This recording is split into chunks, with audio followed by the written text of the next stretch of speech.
Good afternoon, Sarah. How are you doing? I'm doing okay. I would rather not be here. I understand. I understand. And when we spoke on the phone, you didn't seem real excited about coming here. But listen, I really do appreciate you, number one, coming, and number two, showing up on time. And um, we're going to see if indeed this is something that you need, or if this is just something that we can kind of put behind us. Um, but before we get started, I want to let you know, Sarah, that everything that we speak about here, the conversations that you and I have, um, it's confidential, and it's you're covered under our confidentiality.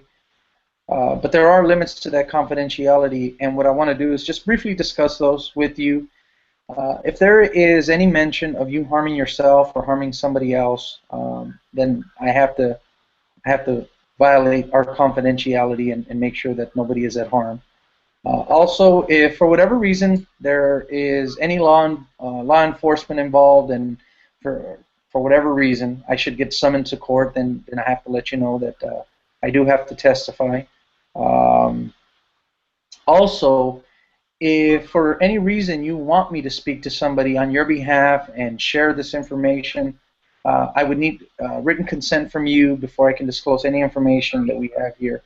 Um, So you can rest assured that anything outside of that you and I talk about, strictly confidential. It's not being reported to anybody, and before it does get released to anybody, I would need your consent. Do you have any questions about that? No, that sounds pretty straightforward. Okay. Well, Sarah, um,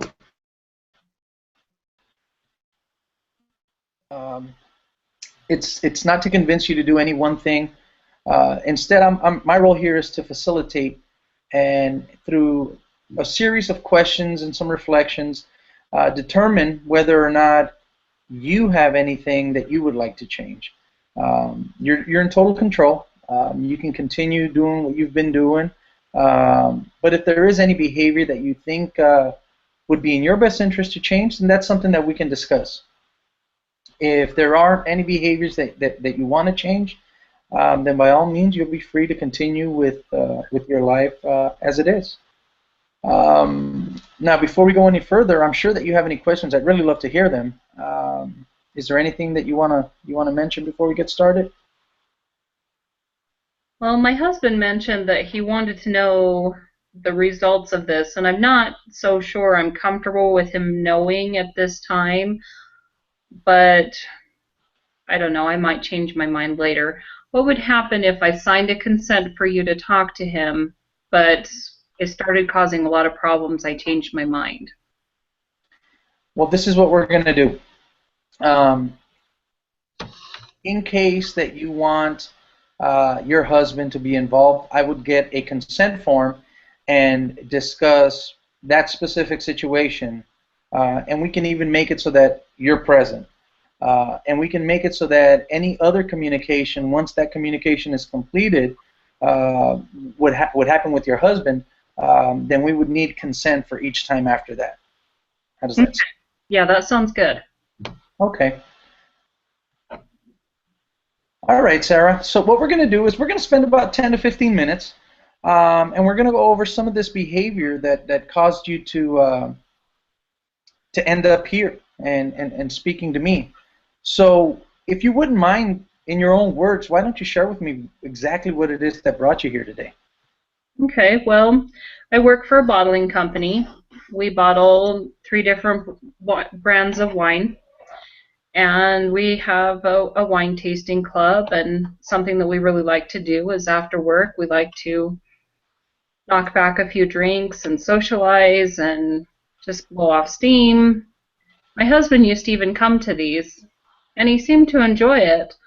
But then, I don't know, lately he's been pushing me away and refusing to come. And when I get home, he's irritated and disappointed, as if I have a curfew. And it just seems to be causing more and more trouble between us. Whereas before it wasn't a problem. Okay, so you and your husband would participate in these after-work activities, and it wasn't a problem for him uh, until. Is there anything specific that happened that you would share with me? Let's see. He started changing about 6 months ago. He stopped coming. He started making his snide little comments of how I looked ridiculous or I embarrassed him or things like that. But I don't know. Let me think about that. What is it that you're looking for? I guess what I'm asking is, and I think you just answered it. So after a while, if I'm hearing you correctly, um, your husband feels as though your behavior and your conduct has maybe changed a little bit. And you said about 6 months ago he started making comments about it, maybe not very constructive, but just kind of letting you know that he was displeased. Yeah, I'm trying to think of what was going on. Let's see. Oh, that was around the time that my mom ended up in the hospital, and we were pretty stressed out about that. And she's in hospice now, which I don't know if I've come to terms with yet, but I don't want to be home. She was staying with us, and now she's not there. We have an empty room and an empty bed, and it just reminds me that she's in a hospice dying, and I just don't even want to deal with it. Sarah, that's a difficult situation for sure. Um, and you know, I can understand you wanting to keep busy and not focusing on the troubles that your mom is having. So I mean, I can understand that. What I want to talk about next, Sarah, is people are usually driven by their values, and a lot of what we value as human beings uh, oftentimes will direct what our behavior is. And what I have in front of you is a list of common values, Sarah. And if you would take a look, um, as you can see, some of these common values are family, work, your health, finances, friends, fun, excitement. If you had to name 2 to 3 of these values in order, what would you say are the most important things to you right now? Well, if you'd asked me when I was 16, fun would definitely be top of the list.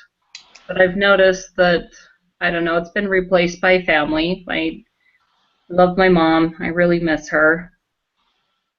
And my husband, even though he's not being so nice lately. But I Okay. do, I mean, I'm here at his request, so that's got to mean something. Work is pretty important to me. That's how it helps me be focused, helps keep me going. I enjoy what I do, and I don't know, I would say my health. I mean, I go for a walk every day. I eat healthy. Health is important to me too. Great, great. I mean, those are excellent things to focus on, Sarah. Um, and just the brief conversation that we've had, it seems to me like you're a very caring person. Uh, you seem to be very sincere about your feelings and your genuine love for your family and the relationship that you have with your husband. But what do you feel your values say about you? I think they say that I've grown up a lot. I've put other priorities ahead of maybe what my wants and my focus was when I was younger. That I've come into this responsibility of taking care of my mom, and guess I just don't really know what to do with myself in my free time. Okay, all right, and that really kind of answers my next question: is what do these values say, or what do they suggest about how you view life? Um, and I would say that most people at the age of 16 and 17 value fun and excitement. I know I did. And you seem to demonstrate a lot of maturity and a lot of insight on your part, knowing that you've matured and you now appreciate your relationship with your mother, the relationship with your husband, and you value your employment because it helps keep you busy and gives you some identity and I think that those are some indicators that again you're a very caring person and somebody who really loves their family. So if you wouldn't mind sharing with me, I mean, what are some good things that come about um, these socializing activities at work? Now, you briefly mentioned some of the tension that it has created between you and your husband, and we'll get back to that in a second. But I mean, what are some of the good things that you get from going out and socializing and drinking with your coworkers? Well, it's more than just coworkers. I mean, this is where you meet the big owners of the different companies. This is where you meet the big vendors.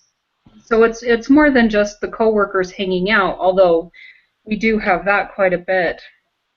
It's also a chance for me to network and move up in the job. In fact, the vice president of the company has talked to me about a manager position, and I've been going back and forth on it. You know, it would take me away from my current coworkers, which means I wouldn't really have time to socialize, but it would be more pay and it would get me home earlier. But again, that kind of scares me. Okay. Excellent. I mean, upward mobility is always important to professionals, to dedicated professionals. Um, and if I'm hearing you correctly, it seems like it's not just you going out there and goofing off and blowing off steam. You're also networking and you're making contacts and you're working towards making career moves. Yeah. Excellent.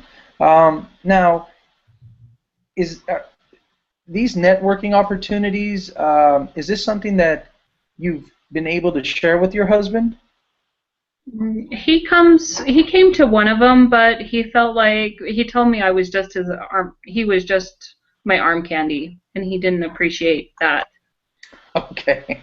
So, Now that I look back on it, though, I can see where he was coming from. I was showing him off, and I'm proud of him, and he's very handsome. But at the same time, I wasn't like letting him talk because I was more concerned about making that contact. So now that I look back, I can see where he would get that. okay. All right. Well, it seems like you've identified some positive things about your behavior and your conduct outside of work. Now, we briefly talked about the the hesitation and some of the confrontations that your husband has had with you. You said he mentioned or he would make some remarks. Um, what are some of the other circumstances or some other situations that haven't been so positive when you were out socializing or networking or drinking with your coworkers? Yeah, there's been a few where I had a couple drinks too many and maybe loosened up a little too much and let go of my inhibitions a little too much. I have a picture of me dancing on a table, but I won't go into that. I think Okay. that was the one time he told me I was ridiculous. Okay. And I don't know, I struggle between what I used to be and what I want to become. I mean, at that time, I felt like I was 16 again, and I didn't have any cares. Didn't have any responsibilities. Okay. I don't know. I'm just feel like I'm trapped between two worlds. So then it sounds like when you're out there and you're having fun, you're able to relax, but then maybe you behave like, if I'm hearing you correctly, you're behaving like somebody that you're not once you get going. Yeah, I really do. And in truth, doing that could hurt my future employment. I mean, who's going to want to hire a manager who is engaging in childish behaviors?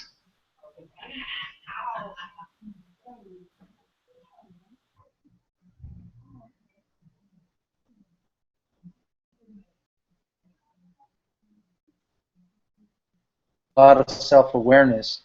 Um, so if you would, why don't you share with me what it was like before you started drinking as much as you do now? Well, I only stayed after work, you know, maybe once a month to drink with them because I was going out to dinner with my husband or we were having a family movie or And we were doing things like that. And then my mom moved in and we started taking care of her and we couldn't really do dates anymore. And that's when the networking opportunities started really coming. And I don't know, it just took over and we lost that time together. And I tried to replace it with taking him to these parties, but he didn't seem to like that very much. Let me ask you this, Sarah. Is there ever a time where you go out and socialize with your friends and not drink? Come to think of it, I don't have any friends outside of work right now. So I would Okay. say no. So whenever you go out, there's alcohol involved, and would you say that whenever you drink, you drink to get drunk? Not at first. I mean, at first it was just to taste it, to try a new variety, to have a drink in my hand so I looked like everyone else. But, now I think I do. I think I really drink to get drunk. And it's free, it's everywhere. Okay. Well, sir, if you had to put a value on it on a scale of 1 to 10, how important do you feel at this point that you make any change at all with your drinking pattern? If you'd asked me when I first walked in, I would have been like 0. But now that you've made me think about it, I would say I'm so 10 being like ready to change, right? Well, a one would be it's not really important for me to change because it's not a problem, or 10 would be I have to make an immediate change because it's ruining my life. I think I think now I'm about a 6 now that I'm starting to realize how much it is affecting and how much I've changed. You get so busy and so involved in it, you don't even stop to think about it. Okay. Well, six is a good indicator that you want to change. But let me ask you, why is six and not a three? Well, it's like you've talked about it's pulling me away from my husband. I'm engaging in behaviors that I wouldn't otherwise. It could potentially hurt my career. I mean, that's some pretty serious stuff. Right. Okay. Well, let me ask you this, Sarah. If you were to make any changes, how would you do it? I don't know. I'm kind of an all or nothing girl.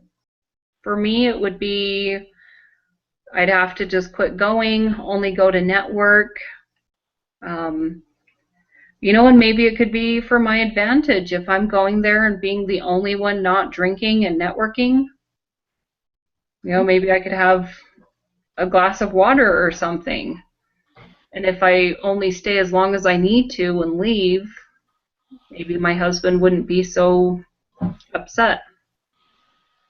Great. I mean, that makes all the sense in the world. Would you suggest that your husband would be supportive of changing your drinking patterns? Oh, yeah.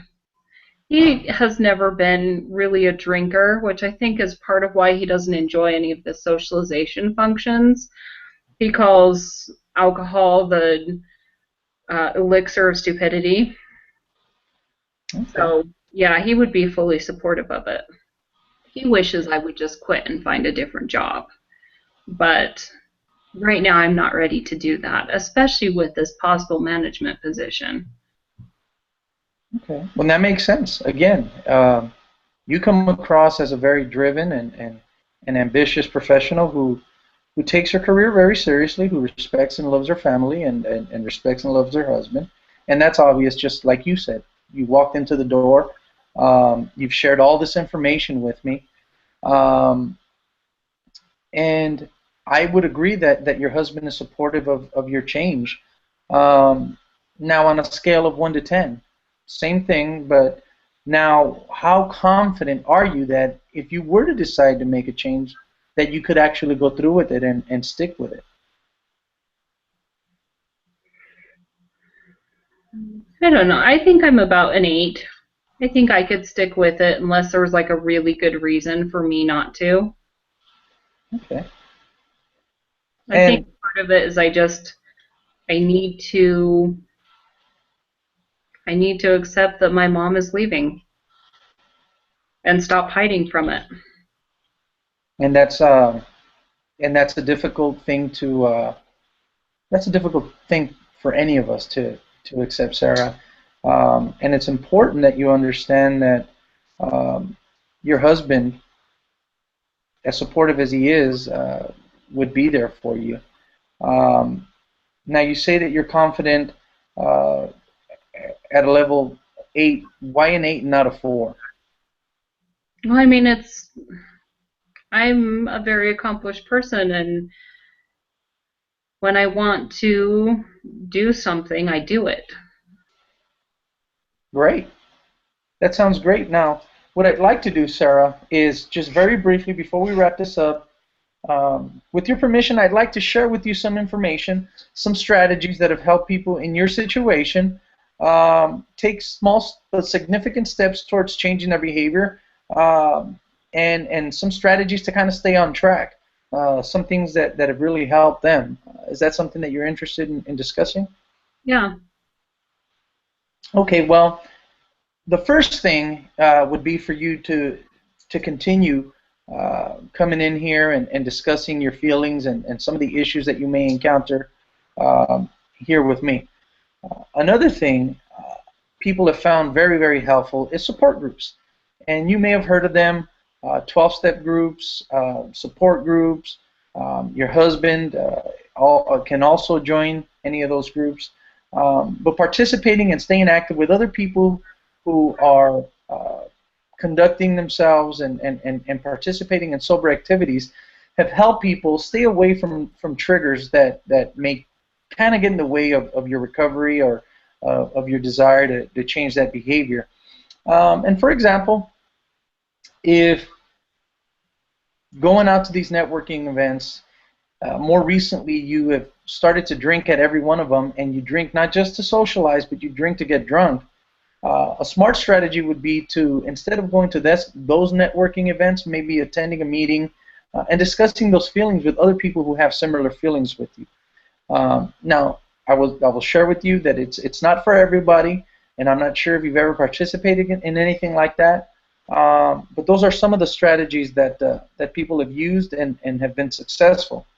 Um, Now, what I'd like to do is allow you the opportunity to go home, discuss this information with your husband, and I would like to set up a follow-up meeting 1 week from now, same time if you're available, and we can discuss some of some of the discussions and some of the feedback that your husband has given you. And if you'd like, you can feel free to invite him. All you have to do is just give me a call. Let me know so that I have our release of information ready. So when he comes in, we can get everything signed right up front, and make sure that he is involved in some of this change that you want to do. How does that sound? He would definitely like that. Okay. So let's do this. Let's go ahead and make our number one goal would be to have you back next week at the same time. I can do that. And the next goal would be for you to go home and process this information with your husband. And how about you give me a call in 3 days and just let me know whether or not he's coming? Okay. Okay. Is there anything out of those two things that we have established that you don't think you can accomplish? Either coming back or giving me a call and letting me know? No, I can do both of them. Sounds great. Well, sir, if there are no further questions today, once again, thank you so much for coming in. I really appreciate your time, and I will speak with you next week. All right. Thanks for meeting with me. All right. Thank you, Sarah.